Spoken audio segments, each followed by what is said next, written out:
الذين اصطفى أما بعد فعن ابن عباس رضي الله عنهما عن النبي صلى الله عليه وسلم قال من عاد مريضا لم يحضر أجله فقال عنده 7 مرار أسأل الله العظيم رب العرش العظيم أن يشفيك إلا عافاه الله من ذلك المرض رواہ ابو داود۔ حضرت عبداللہ ابن عباس رضی اللہ تعالی عنہما سے مروی ہے، وہ نقل کرتے ہیں نبی کریم صلی اللہ علیہ وسلم سے، انہوں نے ارشاد فرمایا، جو شخص کسی ایسے مریض کی عیادت کرے جس کی موت کا وقت نہ آیا ہو اور پھر وہ اس کے پاس 7 دفعہ یہ دعا پڑھے، اسأل اللہ العظیم رب العرش العظیم ان یشفیک،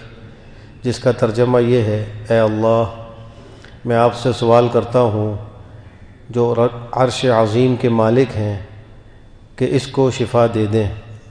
مگر یہ کہ اللہ اس آدمی کو اس مرض سے شفا نصیب فرما دیں گے۔ عیادت کا ایک ادب یہ بھی معلوم ہوا کہ جب کسی مریض کے پاس جائیں تو جا کر یہ دعا پڑھ لیں، اگر اس کی موت کا وقت نہ آیا ہوگا تو اللہ ضرور اس کو شفا دے دیں گے، اور موت کا وقت آ گیا تو پھر اس سے کسی کو مفر نہیں ہے۔ ایسے ہی مریض کے لیے مرض کی حالت میں ایک ادب یہ ہے کہ وہ موت کی تمنا نہ کرے۔ بہت سے بیمار ایسے ہوتے ہیں کہ وہ دنیا کی تکلیف سے مایوس ہو کر یا بہت زیادہ پریشان ہو کر وہ موت کی دعائیں کرنے لگتے ہیں، تو سرکار دو عالم صلی اللہ علیہ وسلم نے فرمایا کہ لا يدعون احدکم بالموت لضر نزل به، کوئی شخص تم میں سے اپنے لیے موت نہ مانگے کسی ایسی تکلیف کی وجہ سے جو دنیاوی تکلیف ہو۔ اگر کسی کو دعا ہی کرنی ہے تو آپ نے دعا بھی سکھلائی ہے کہ وہ یوں کہے، اللہم احینی ما کانت الحیات خیرا لی وتوفنی اذا کانت الوفات خیرا لی، اے اللہ جب تک میرے لیے زندگی میں بہتری ہو مجھے زندہ رکھ،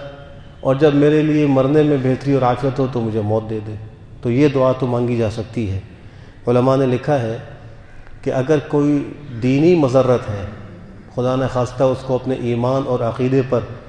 یہ یقین ہو رہا ہے کہ اگر میں زندہ رہا تو میرا ایمان جو ہے وہ سلب ہو جائے گا یا مجھے خلاف ایمان پر مجبور کر دیا جائے گا، تو ایسی صورت میں وہ موت کی دعا مانگ سکتا ہے۔ لیکن دنیاوی تکالیف کی وجہ سے، چاہے وہ جسمانی ہوں چاہے وہ معاشی ہوں، کسی بھی قسم کی ہوں، موت کی دعا مانگنے سے منع کیا گیا ہے۔ ایک حدیث میں آپ نے فرمایا کہ اچانک موت سے اللہ کی پناہ مانگو، اس لیے کہ اچانک موت بڑی غضب کی پکڑ ہے، انسان کو ایسے موقع پر توبہ، استغفار اور وصیت کا موقع نہیں ملتا۔ تو حدیث شریف میں دعا بھی سکھلائی گئی، اللہم انی اعوذ